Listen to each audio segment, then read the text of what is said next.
This is my HPI Nitro MT2 that I picked up 2.5 years ago as a non-runner. And in this video, I'm going to finally complete that restoration and get it running reliably. I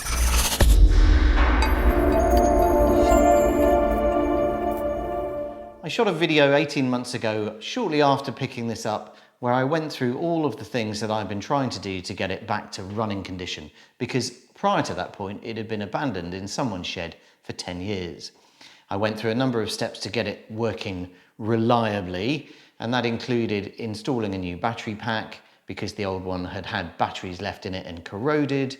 And then I upgraded the radio to this, a new cast and radio system. And then I dealt with an issue at the front end where one of the drive shafts wasn't working correctly, which required the installation of a couple of simple O-rings, classic HPI parts. At that point, I went to do a start, and after some time I managed to get it to start, but I could never get it to run. And I put that video out with the title, "Shall I fix it or shall I go brushless?" The overwhelming response to that was absolutely fix it, keep it nitro, don't think about going brushless. So here we are for part 2 and what I hope is the final installment of this series, where I get this Nitro T15 HPI engine finally running reliably. So in the 18 months since the last video, things have not been quiet on the radio control car front. Firstly, I got a little distracted by buying a couple of models from Tamiya, specifically a TT01 and a TT02. And also I've been in the background trying to get the right things to get this model working. Let me just remove the body and I'll show you. So the first problem I had was at the very end of the content of the last video, I ended up breaking the rotor start being the battery powered motor device that with a rod through the back here would enable you to turn the engine to get it started. With that rotor start broken, I thought, okay, fine, I'll convert it to pull start. So I went out to market looking for pull starters. And the first one I bought was incorrect for this engine, so that had to go back. The second one I bought was broken, and so therefore that had to go back. And while I was going through all of that, I spotted one of these. This is an HPI G3.0 engine out of a Firestorm, and it had a pull start. This was how I'd found it. And I thought, brilliant, rather than trying to fix my T15 engine, I'll just swap in a good used G3.0. Unfortunately, when it arrived and it was all well packaged and everything, I realised that the mounts for a Firestorm are completely different for those you need for an MT2.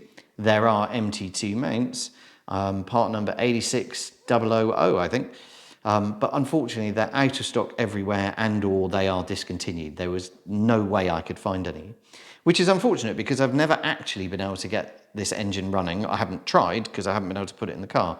But it may be a good working engine or it may not, but it's sat here gathering dust ever since. So I ended up going back to market and getting the correct pull start, which is now attached to this engine. But still the problems with the engine persist, which is that it spits fuel out of here and it doesn't idle properly and it leaks and so on. So what I've done is I've bought some proper parts. So firstly, I've bought a new underhead. This is the bit the glow plug screws into. And then I've also bought the cylinder gasket, which sits between the cylinder head and the underhead. This was missing from my engine. I never saw it, so it must have been the previous owner that lost it. So hopefully that will then clear these issues of having air leaks. And then finally, I'm fitting new exhaust gaskets just down here, just again because I know that there is no gasket there.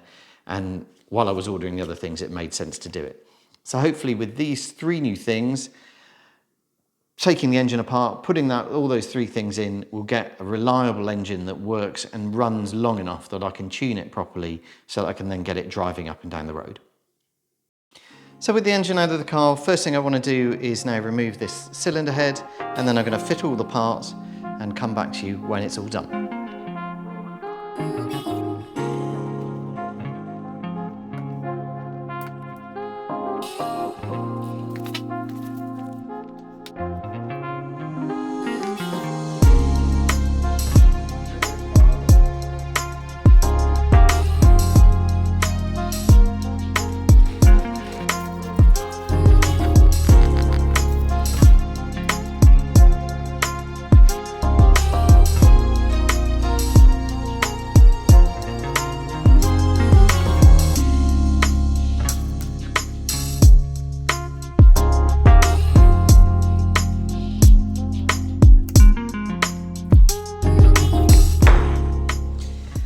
And there we go, engine all back together. Let's get it in the car and see if she starts.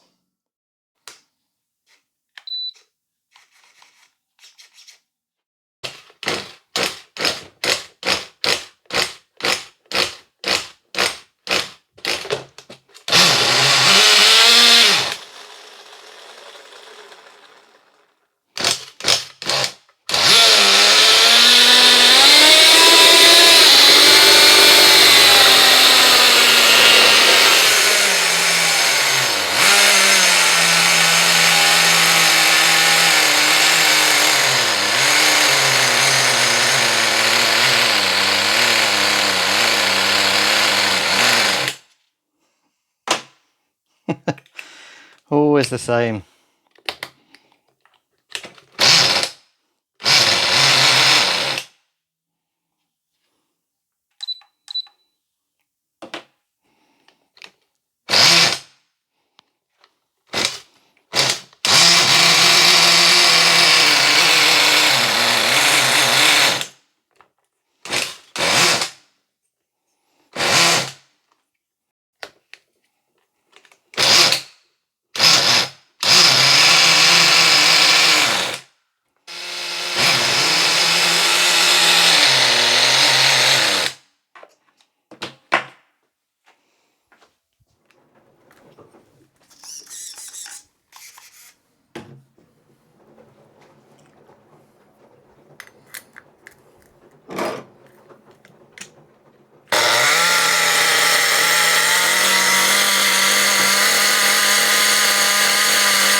So it's been about 7 months since that previous bit of footage, and as you've seen, I've just got this to start, and it started first time.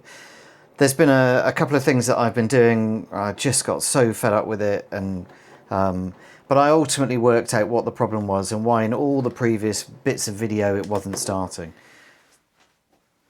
Taking a look at the car, a couple of things have happened that have plagued me. This on-off switch here seems to have a high amount of resistance when running into the receiver, so I'm having to kind of bridge straight into that with the battery directly because the voltage drop off this switch is so high it's causing the receiver not to work. So that was one problem.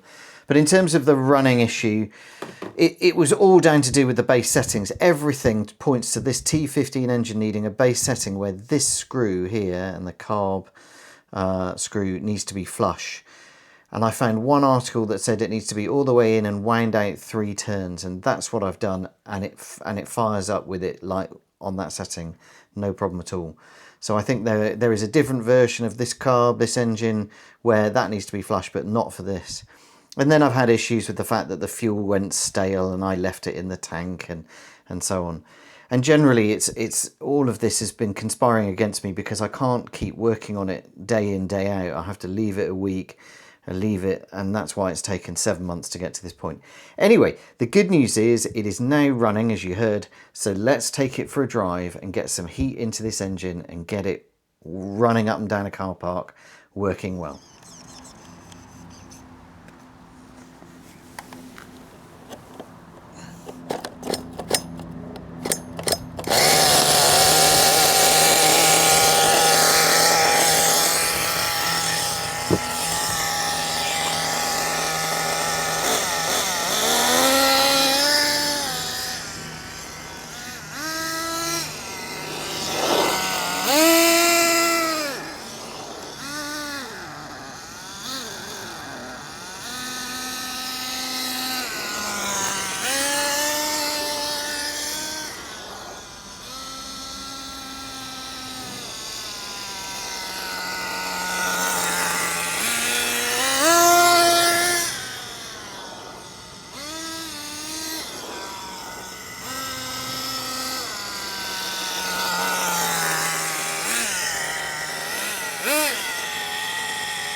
As you saw in the video there, this MT2 is now finally running well enough that I can get it tuned up and perfect. I did a couple more runs off camera, tweaking that adjustment on the carb, and it was going really, really well. Much better, in fact, than I thought it would do, having never driven Nitro before. Now, the original part one of this, what is going to be a two-part video, I put out on May 2023. And the reason it's taken so long is because I just found this so frustrating. The constantly things not working well.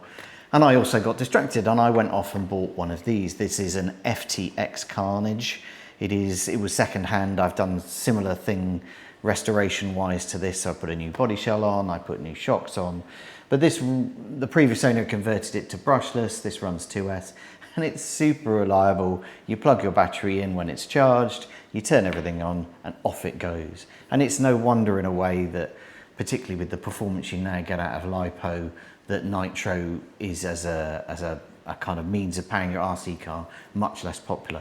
It is just so fiddly. All of that said though, I'm super grateful that I've had the opportunity to experience it. I'm going to keep this, I'm going to work on it a bit more. It's been great fun now that I've got it running and I can see the potential. But wow, you really need some patience with these things to get them going when they've been dormant, as in this case, for 10 years. Funny thing to note though, just as a last point, this Carnage, FTX Carnage, is almost identical in terms of chassis, width, length, and kind of height and everything as this HPI Nitro MT2. It's almost effectively the, I suppose, the electric version of that platform. Very, very similar, and it handles very similarly. Anyway, thank you for those of you who've been very patient to wait for this second installment of this video to come out. As all of those people that commented originally saying, save it, keep it Nitro, I've done that, it's running, and I think that's a great result. So if you've enjoyed this video, do let me know, send me a comment, hit that like button, and I look forward to coming to you in a new video very soon. Thanks and goodbye.